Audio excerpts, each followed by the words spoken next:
নমস্কার, আমি মনিতা, ১৬ আনা বাঙালি পরিবারে সকলকে স্বাগত জানাই। আশা করি সবাই ভালো আছেন। এর আগের দিন আমার জন্মদিনের ভিডিও আপনাদের সাথে শেয়ার করেছিলাম। আমরা গেছিলাম মন্দিরে আর তারপরেই ঘুরে দেখেছিলাম ডাউন টাউন। আর আপনাদেরকে বলেছিলাম না যে ডাউন টাউন থেকে যাব একটা ফান অ্যামিউজমেন্ট শো বা ফান ফেয়ারে। সেই মেলাতেই চলে এসেছি আজকে। কানাডার মন্ট্রিয়াল শহরের বিভিন্ন এরিয়াতে এই ফান অ্যামিউজমেন্ট শোটা হতে থাকে। কিছুদিন করে একটা জায়গাতে থাকে, তারপর আবার সেটা অন্য জায়গায় স্থানান্তরিত হয়। মোটামুটি ৫-৭ দিন ধরে এই মেলাটি চলতে থাকে। অবশ্যই মেলাটাতে রয়েছে বিভিন্ন ধরনের রাইডস, বিশেষ করে বাচ্চাদের জন্য আনন্দ উপভোগের একটা ভালো স্থান বলা যেতে পারে। কিন্তু এখানে এসে কেন মন খারাপটা হয়ে গেল জানেন? আমাদের দেশে যেমন মেলাতে বিভিন্ন ধরনের খাবারের দোকান, রেস্টুরেন্ট, খেলনার দোকান, আরও কত কি আকর্ষণীয় জিনিসপত্র থাকে, সেসব এখানে কিছুই দেখতে পায় না। ওই টুকটাক পপকর্ন, আইসক্রিমের দোকানের বাইরে সেরকম কিছু নেই। এখানে প্রতিটা টিকিটের মূল্য মোটামুটি $2, মানে প্রায় ১২০ থেকে ২৫ টাকা মতো। কিন্তু মাত্র একটা নাগরদোলাতে চাপার জন্য বাচ্চাদের ক্ষেত্রে ৪টে টিকিট আর বড়দের জন্য ৫টা টিকিট ধার্য করা রয়েছে। মানে বাচ্চারা যদি এখানে এসে একটা রাইডসেই চাপে, তাহলে তার খরচ পড়বে মোটামুটি $৮ বা প্রায় ৫০০ টাকা মতো। আর বড়দের ক্ষেত্রে সেই খরচটা বেড়ে হয়ে যায় প্রায় ৩০০ টাকা মতো। এর বাইরেও $৩৭ দিয়ে একটা ব্যান্ড কিনে নেওয়া যেতে পারে, যেটা হাতে পড়ে থাকলে সারাদিন যতবার ইচ্ছা যে কোনো ধরনের রাইডসে চাপা যেতে পারে সম্পূর্ণ বিনামূল্যে। $৩৭ অর্থাৎ ২৩০০ থেকে ২৪০০ টাকা মতন খরচ সেক্ষেত্রে। অবশ্যই অ্যামাউন্টটা ছোট থেকে বড় সবার ক্ষেত্রে একই লাগবে। এটাও একটা বাচ্চাদের জন্য গেম। এখানে বেশ কিছু হাঁস রাখা রয়েছে জলের উপরে, সেইগুলোকে ছাঁকনিতে করে তুলতে হবে। যে যটা হাঁস তুলতে পারবে তার উপরে নির্ভর করছে সে কেমন গিফট পাবে। তবে এই ধরনের খেলাগুলো আবার ওই টিকিট মূল্যের মধ্যে ইনক্লুডেড নয়, এর জন্য আলাদা করে আপনাদেরকে টিকিট করতে হবে, যার কোনোটার মূল্য $10 বা ৬০০ টাকা থেকে শুরু করে ওই $20 মানে ১২০০ টাকার মধ্যে। এরকম আরেকটা ফান অ্যামিউজমেন্ট শোয়ের ভিডিও বেশ কিছুদিন আগে আপনাদের সাথে শেয়ার করেছিলাম। কিন্তু আজকে যখন একই রকম আরেকটা জায়গায় এলাম, ভাবলাম আপনাদেরকে না হয় আরেকটি বার ঘুরে দেখাই। হয়তো এত ধরনের রাইডস এখানে আছে, বেশ আনন্দদায়ক সকলের কাছে, কিন্তু যতই যাই বলুন, নিজের দেশের মেলার কথা ভীষণ মনে পড়ে। কত ধরনের খেলনার দোকান, খাবার দাবারের দোকান, বিভিন্ন ধরনের রাইডস, আরও কত আনন্দ সেখানে। বহুদিন সেরকম কোনো মেলাতে আর যাওয়া হয়নি, তাই সত্যি মনটা বেশ খারাপ করে এইসব দেখে।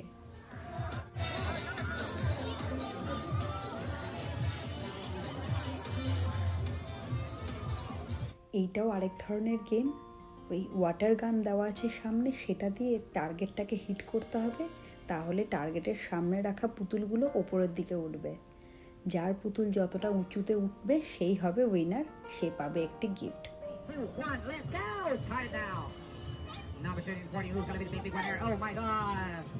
Let's go, buddy. Faster, faster, faster, faster. It's a competition. Who's going to be the big winner here? Oh, yeah, we got a big winner. Number 13, you won, buddy. Yay! Congrats. And we start with a little white nails for you, buddy. Down. The big winner. Congrats, man. Canada দেশের অন্যান্য প্রভিন্সের প্রধান ভাষা ইংরাজি হলেও এই Quebec প্রভিন্সের প্রধান ভাষা French.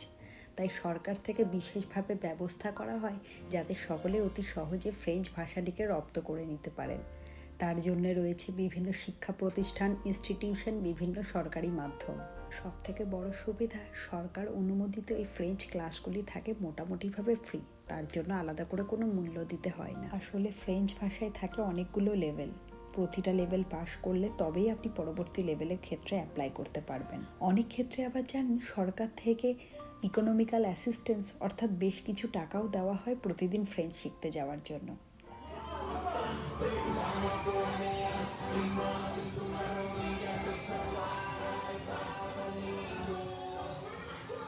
আর French কোর্সগুলোতে part time এবং ফুল টাইম দুটোই অপশান থাকে। মোটামুটিভাবে সকাল 9টা থেকে 12টা অথবা 12টা থেকে 3টে, 3টে থেকে 6টা বা 6টা থেকে 9টা, এইভাবে 3 ঘন্টা 3 ঘন্টা করে পার্ট টাইম কোর্সগুলি হয়। যে সময় সুবিধা মতো সকলে সেটাকে অ্যাপ্লাই করতে পারবেন। যখন স্লট অ্যাভেলেবেল থাকবে ওনারা জানিয়ে দেবেন, সেই হিসাবে ক্লাস জয়েন করা যাবে। আবার ফুল টাইম কোর্সগুলোতে মোটামুটি সকাল 8টা থেকে দুপুর 2টো অবধি 6 ঘন্টা ব্যবধান অবধি চলতে থাকে। এখানকার কলেজ, ইউনিভার্সিটি, বিভিন্ন অফিসিয়াল ওয়ার্ক সবটাই বেশিরভাগ থাকে ফ্রেঞ্চে। অনেক ক্ষেত্রে অবশ্যই ইংলিশটাকেও সমানভাবে প্রাধান্য দেওয়া হয়, তবে ফ্রেঞ্চের আধিপত্য সবসময় বেশি। তবে এখানকার যে গভর্নমেন্ট স্কুল অর্থাৎ যেগুলোকে এখানে পাবলিক স্কুল বলা হয় সেগুলো ফ্রেঞ্চেই মোটামুটিভাবে পড়ানো হয়। কিছু গভর্নমেন্ট ইংলিশ স্কুল আছে ঠিকই, সেগুলোতে বেশ কিছুটা সাবজেক্ট ইংলিশে পড়ানো হলেও বাকি সবটাই হয় ফ্রেঞ্চেই। আর বাকি যেগুলো পুরোপুরি ফ্রেঞ্চ গভর্নমেন্ট স্কুল সেগুলোতে তো সবটা ফ্রেঞ্চেই হয়। কিউবেক প্রভিন্সের কোথাও থাকতে গেলে বা যেতে গেলে সত্যি করে ফ্রেঞ্চ জেনে রাখা বা শিখে রাখা বিশেষভাবে দরকার। এখানকার ইন্টারন্যাশনাল প্রাইভেট স্কুলগুলোতে অবশ্য ইংরাজি মাধ্যমে পড়াশোনা হয়ে থাকে, কিন্তু সেক্ষেত্রেও একটা সাবজেক্ট অন্তত ফ্রেঞ্চে পড়ানো হয়ে থাকে। অর্থাৎ কিউবেক প্রভিন্সে কেউ এসে থাকতে চাইলে সেক্ষেত্রে তার ফ্রেঞ্চ জেনে রাখা বা শিখে রাখা বিশেষভাবে দরকার। ফ্রেঞ্চের ব্যাপারে সব ডিটেলস যদি আপনারা জানতে চান আমাকে বলবেন, আমি যতটুকু জানি নিশ্চয়ই আপনাদের সাথে শেয়ার করার চেষ্টা করব। তবে আজকে নয়, অন্য আরেকদিন ভিডিওতে।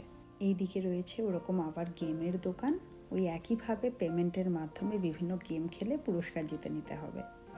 কিছু কিছু ক্ষেত্রে আবার পুরস্কার যে পাওয়া যাবেই তার কোনো গ্যারান্টিও অবশ্য নেই। আসলে এই গরমের সময়টাই চারিদিকে ওয়েদার তো বেশ ভালোই থাকে, আর বাচ্চাদের স্কুলও মোটামুটিভাবে বন্ধ হয়ে যায় লম্বা 2 মাসের জন্য। তখন বাচ্চাদের আনন্দ দেওয়ার জন্য এইসব জায়গায় আসা বেশ উপযুক্ত। মন্ট্রিয়াল শহরের বিভিন্ন জায়গাতেই গরমকাল জুড়ে মোটামুটি অগাস্ট বা সেপ্টেম্বর মাসের শুরুর দিক অবধি এইসব টুকটাক চলতে থাকে। তারপরেই তো আবার সে শুরু হয়ে যাবে হাড় হিম করা ঠান্ডা, কনকনে হাওয়া, না হলে তুষারপাত। মেলাতে যখন ঢুকেছিলাম প্রথমেই নজরে পড়েছিল এই নাগরদোল্লাটি। যদিও এটা ছোট বাচ্চাদের জন্যে, কিন্তু আমার পুত্রটিও যে চেপে আনন্দ পাচ্ছে সেটা ভেবেই ভালো লাগছে। এই ফান অ্যামিউজমেন্ট শো মন্ট্রিয়াল শহরের কোন এরিয়াতে কবে আর কোন সময় হচ্ছে জানার জন্য গুগলে গিয়ে একবার সার্চ করতে পারেন, ফান অ্যামিউজমেন্ট শো লিখবেন, তাহলে সব ডিটেলসটা পেয়ে যাবেন। এমনকি সেখান থেকে আপনারা অ্যাডভান্স টিকিটও বুকিং করে রাখতে পারবেন। ঘড়িতে এখন সময় রাত্রি 9টা। অবশ্য রাত্রেই বা বলছি কেন, বাইরে তো এখন বেশ পরিষ্কার আলো, পরিষ্কার দেখা যাচ্ছে চতুর্দিক। গরমকালে দেখেছি 9টা সোয়া 9টার পরে গিয়ে এখানে হয় অন্ধকার, হয়ে যায় সোজাসুজি রাত্রি। এখানকার ওয়েদারটাও জানেন ভারী অদ্ভুত। সারাদিন ছিল বেশ গরম, আর এই সন্ধ্যার দিকে এখন শুরু হয়েছে ফুরফুরে ঠান্ডা হাওয়া, তাই একটু একটু শীত করছে। এবার বাড়ির পথে রওনা দেওয়ার পালা। তাহলে এখানেই শেষ করি আজকের ভিডিও। আপনারা আমার ভিডিওটিকে লাইক, কমেন্ট আর শেয়ার করতে ভুলবেন না যেন। অতি অবশ্যই আমার ইউটিউব চ্যানেলটাকে সাবস্ক্রাইব আর ফেসবুক পেজটাকে ফলো করে দেবেন। সকলে ভালো থাকবেন, সুস্থ থাকবেন, আনন্দে থাকবেন। দেখা হবে অতি শীঘ্রই নতুন ব্লগে। ধন্যবাদ।